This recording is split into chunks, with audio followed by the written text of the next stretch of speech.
អូចៅចិនជីវិនកំព្រាត្រត់បីដា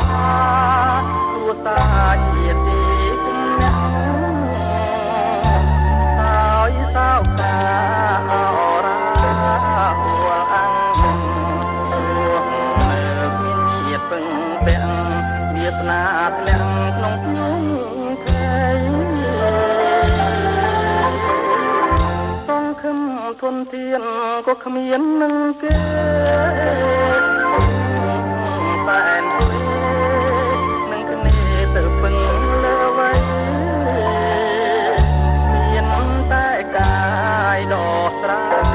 យភពមេតទូសង្គមនិស័យ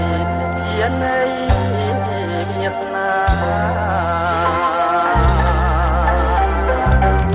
រំពឹងលាយនឹងទុងសោកងវ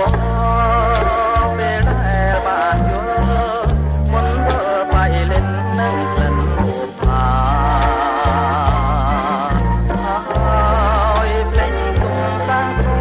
គ្រាហើយតាំងចិត្តតែមកទឹកហើយកាំងសសាំក្រឡាប់ជាថ្លារួងចន្ទ្រាប្រែជាត្រឡារស្មីចិត្តកំពេប្រែជាពន់ភ័យតាំងចិត្តប្រចិត្តរឿងថ្មីមានន័យសុខសា